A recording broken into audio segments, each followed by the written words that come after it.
السلام علیکم۔ Note to the self, اپنا خیال رکھیں، اپنی طاقت کو عزت دیں۔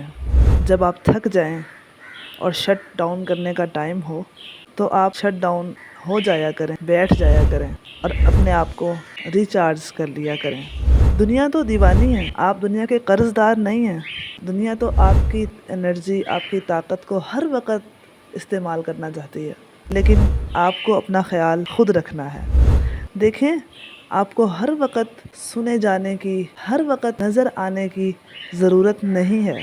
جیسے ایک چھوٹا بچہ ہوتا ہے اور چھوٹے بچے کو ضرورت ہوتی ہے کہ اس کو ہر وقت سنا جائے، اس کو ہر وقت دیکھا جائے، اس کی بھوک، اس کی پیاس، اس کا پاک صاف ہونا سب دوسروں پر ڈیپینڈنٹ ہوتا ہے۔ اس لیے وہ ہر وقت ہنستا، کھیلتا، روتا، کسی نہ کسی طرح دوسروں کو متوجہ کرتا رہتا ہے۔ اب آپ بڑے ہو گئے ہیں، آپ اپنی ضروریات کا خیال خود رکھ سکتے ہیں۔ آپ کو ہر وقت دوسروں کو خوش کرنے کی ضرورت نہیں ہے، دوسروں کو ہنسانے کی، دوسروں کی خدمتیں کرنے کی ضرورت نہیں ہے کہ اگر وہ آپ کو نہیں دیکھیں گے، نہیں سنیں گے تو گویا آپ جی نہیں سکیں۔ ایسا نہیں ہے۔ اگر آپ دنیا سے کچھ دیر کے لیے ڈسکنیکٹ ہو جاتے ہیں تاکہ آپ خود سے ریکنیکٹ ہو سکیں، اپنا تعلق خود کے ساتھ بحال کر سکیں، تو یہ بڑا ہی خوبصورت ٹائم ہوگا۔ جیسے چھوٹے بچے جب قرآن پڑھتے ہیں قاری صاحب کے پاس، اگر وہ ہل ہل کر نہ پڑھ رہے ہوں یا آواز سے نہ پڑھ رہے ہوں تو انہیں مار پڑتی ہے کہ تم پڑھ نہیں رہے، ان پر یقین نہیں کیا جاتا۔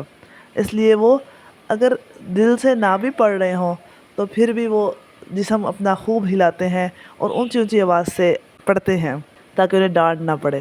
تو مجھے لگتا ہے کبھی کبھی کہ ہمارا پھر یہی پیٹرن بن جاتا ہے کہ ہم زندگی بھر پھر اسی طرح ہلتے ہی رہتے ہیں اور اونچی اونچی آواز سے بولتے ہی رہتے ہیں، پڑھتے ہی رہتے ہیں کچھ نہ کچھ، تاکہ ہمیں کہیں انجانے میں یہ خوف ہوتا ہے کہ ہمیں مار نہ پڑ جائے، ہمیں کوئی ڈانٹ نہ دے، ہم پہ کسی کا قہر نہ نازل ہو جائے، کوئی اچانک ہم پہ غضبناک نہ ہو جائے۔ It's okay, you are safe now. اب آپ سیف ہیں۔ اب کوئی آپ کو نہ ہلنے پر، نہ اونچی اونچی آواز سے پڑھنے پر، نہ نظر آنے پر کوئی بھی آپ کو مارے گا نہیں۔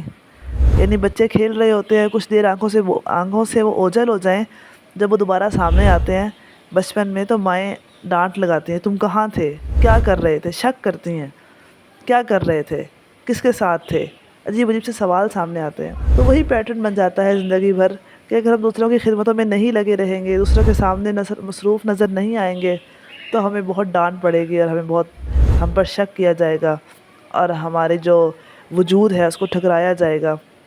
اٹس اوکے، اپنے آپ کو بار بار میسیج دیا کریں کہ it's okay to shut down. سکون کرنے میں، آرام کرنے میں، ریسٹ کرنے میں کوئی حرج نہیں ہے۔ ریسٹ کریں، آرام کریں، یہ آپ کا حق ہے۔ ایک اچھے مسلمان کا ایک حصہ آرام کرنے میں گزرتا ہے، ایک حصہ غور و فکر کرنے میں گزرتا ہے۔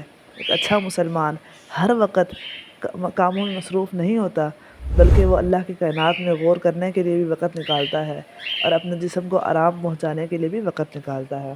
السلام علیکم ورحمۃ اللہ۔